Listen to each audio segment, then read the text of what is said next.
अभी अभी खबर मिली है कि तुम्हारी चौकी खतरे में है। करीब 200 दुश्मन सुबह तक यानी चंद घंटों के अंदर तुम पर हमला कर देगा और तुम्हारे तमाम जवान जख्मी हालत में। सर, इसलिए लाजमी है कि सुबह होने तक दुश्मन को किसी न किसी तरह रोका जाए ताकि तुम्हें और तुम्हारे जख्मी नौजवानों को हेलीकॉप्टर के जरिए वहां से निकाल लिया जाए। वो सेना की नौकरी छोड़कर आया था भारतीय सिने जगत में अपनी प्रभावशाली उपस्थिति दर्ज करने। आकर्षक व्यक्तित्व, लंबी कदकाठी और दमदार आवाज के धनी, कद्दावर खलनायक या चरित्र अभिनेता जिसने अपनी अदाकारी के जलवे से 50 और 60 के दशक में अपने चाहने वालों के दिलों में खास जगह बनाई। जी हाँ, दास्तान कालजयी फिल्म शोले में गब्बर सिंह का किरदार निभाने वाले अमजद खां या फिर फिल्म 2 बीघा जमीन के नीचे में खलनायक की भूमिका निभाने वाले इम्तियाज खां के वालिद एवं गुजर जमाने के अदाकार जकारिया खान की, जिन्हें फिल्मों में जयंत के नाम से जाना गया। जकारिया खान की पैदाइशी 15 अक्टूबर 1915 को ब्रिटिशकालीन भारत के उत्तर पश्चिम सीमांत प्रांत के पेशावर के नौदेह पयान यानी नवाखाली जो पाकिस्तान में है में एक पश्तून कबीला परिवार में हुआ। अपने वालिद सरदार सईद अहमद खां की 4 बीवियों में सबसे छोटी की 3 औलादों में सबसे छोटे थे वे। पाकिस्तान में ही क्लास 4 तक की शुरुआती पढ़ाई की जकारिया खान ने। दरअसल उनके वालिद का मानना था कि स्कूली पढ़ाई से ज़रूरी है ज़िंदगी की पढ़ाई हासिल करना, घूमना, लोगों से मिलना और ज़िंदगी को समझना। इसीलिए उन्होंने आगे की पढ़ाई नहीं की। उनके वालिद अक्सर एक धंधा छोड़ दूसरा बदलते रहते थे। जिंदगी के ऐसे ही मोड़ पर उनका ताल्लुकात राजस्थान के अलवर के महाराजा सवाई जय सिंह से हुआ और वे जकारिया और उनके भाई को लेकर अलवर आ गए, जहां खुद एक खेल प्रशिक्षक और विश्वास पात्र सलाहकार हो गए।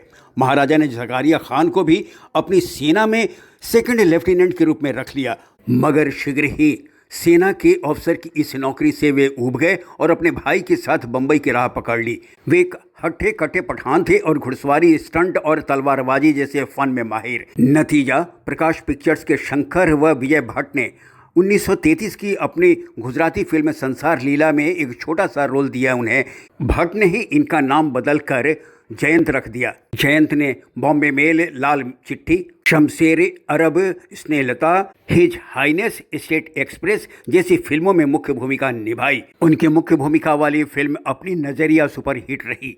इस बीच मिनरवा मूवीटोन की 1941 के फिल्म सिकंदर में सिकंदर का किरदार निभाने का मौका इन्हें मिला, मगर सिगरेट पीने के कारण निर्माता सोहराब मोदी से विवाद हो गया और इन्होंने फिल्म छोड़ दी। इसी दौरान इनका निकाह पठान युवती कुमरान सुल्तान से हो गया। जयंत ने जेवर, पुंजी, शेर फरहाद जैसी फिल्मों में लीड रोल किया। 1947 की फिल्म डॉली में पहली बार चरित्र भूमिका निभाई और फिर इसी तरह की भूमिकाएं उन्हें मिलने लगी। 1949 की फिल्म दुलारी में इन्होंने गिरिजा शंकर की भूमिका निभाई। खामोश गुस्ताख, तुम एक जलील और बाजारी औरत को खानदानी लड़की समझकर अपने आप को ठग सकते हो, मगर बाप को धोखा नहीं दे सकते। 50 के दशक में 1951 में सैया साहब, रज्जू को आज नहीं तो कल गिरफ्तार कर लूंगा। इस अरसे में अगर आपको कुछ खबर मिले तो मुझे इत्तला कर दीजिएगा। आजनीन 1954 में अमर। सोनिया, मैं तुझसे कसम खाकर बुज़दिल बन गया, नहीं तो इसके टुकड़े उड़ा देता।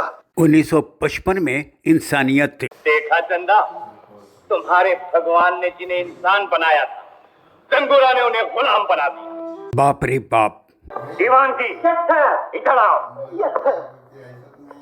अभी जाकर एक्सप्रेस तार दो। उन तमाम लड़कियों को यहाँ बुलाने का इंतजाम करो। अब बड़ी ये इंतखाब हम खुद करें। 1956 में नया अंदाज। तुम मेरी मर्जी के खिलाफ इस घर से कदम भी बाहर नहीं रख सकती। अब मैं तुम्हें साफ साफ बता देता हूँ कि मैं तुम्हें यहाँ क्यों लेकर आया, ताकि मैं तुम्हें चांद साथ गलत कर दूं और बदनामी और बुराई की शिद्दत से बचाऊं और तुम्हें मोहब्बत के नाम पर बात की तरफ जाने से रोकूं। 1958 में मधुमती। चले जाओ यहाँ से और फिर भूल कर भी इस घर में कदम मत रखो। लेकिन आखिर मैंने किया क्या? मैं कुछ कहना नहीं चाहता। बापू, चले जाओ यहाँ से। जैसी फिल्मों में दमदार अभिनय किया, ये जलवा 60 के दशक में भी बरकरार रहा। 1961 में फिल्म मेम दीदी। गिरा दिल गिर मचा, उसर ख्वादी वे बली शेरा गाना बंद कर। उसर ख्वादी वे बली मैं कहता हूँ गाना बंद करे तो अब मैं मारूंगा तुझे। रागिरा दिल गिर बशा 1962 में सन ऑफ इंडिया। खत्म कर दिया उस लड़के को।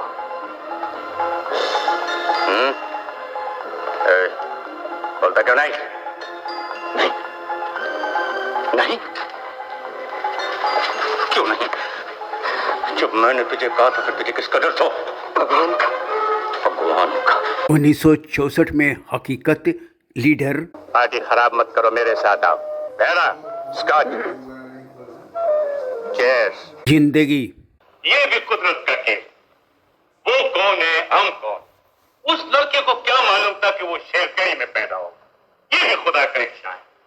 अमजद का मां, हम समझता है कि दुनिया में वो गरीब लोग का कोई भी नहीं। वो लोग को जल्दी मत जाने देना। देखो, हर तरह से उनका खातिर करना। शेर खान का मेहमान नवाजी पर आंच नहीं आना चाहिए। 1965 में हिमालय की गोद में। मैं जानता हूं तुम कौन सी दवा लेकर आए हो। पुलिस ने 20,000 रुपए का इनाम जो मेरे सर पर रखा, तुम उसे हासिल करना चाहते हो। लेकिन याद रखो डॉक्टर, 20,000 रुपए के लिए तुम्हें 20 जन्म लेने पड़ेंगे। अगर तुमने लाखन के बारे में कुछ भी सोचा तो लेने के देने पड़ जाएंगे। 1968 में सपनों का सौदागर। काफी दिलचस्प आदमी हो। ये लो मर्दाना ड्रिंक्स। चीयर्स। लेकिन ये तो कड़वी लगती है जी। बेटे, हर मर्दाना चीज कड़वी होती है। संघर्ष। चुप क्यों हो गई बहू? आगे बोलो। अगर हिम्मत है तो पूरी करो अपनी बात।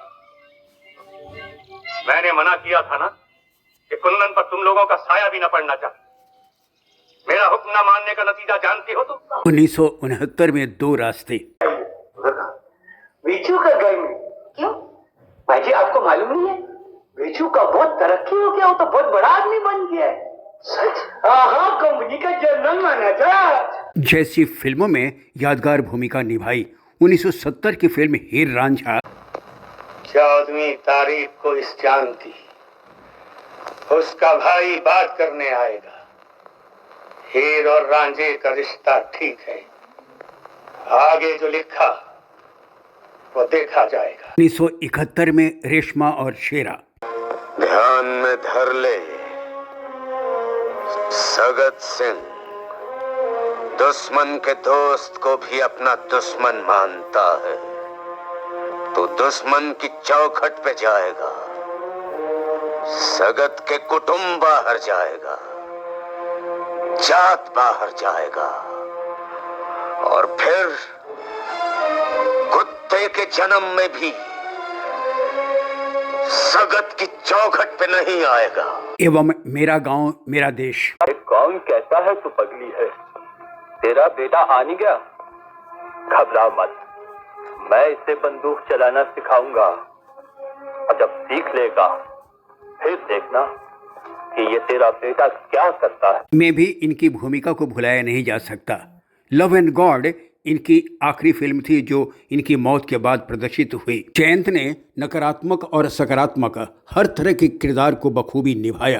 दुर्भाग्य ऐसा कि अविस्मरणीय अभिनय से हिंदी सिनेमा दर्शकों का दिल जीतने वाले जयंत का इंतकाल 2 जून 1975 को गले के कैंसर के कारण हो गया। यानी बेटे की भूमिका वाली ब्लॉकबस्टर फिल्म शोले के प्रदर्शन से महज 2 महीने पहले जयंत ने कभी फिल्मों में अदाकारी की नहीं सोची थी, मगर कोई 150 से फिल्मों में स्वाभाविक अभिनय के साथ अपनी छाप छोड़ गए। वे खुददार किस्म के इंसान थे और पहनावे में नफासत पसंद करते थे। मुल्क के विभाजन के दौरान मुफलिसी के हालात में भी उनका दरवाज़ा ज़रूरतमंदों के लिए हमेशा खुला रहा। विरासत में छोड़ गए अदाकारी की मिसाल कायम करने वाले बेटों की अगली पीढ़ी।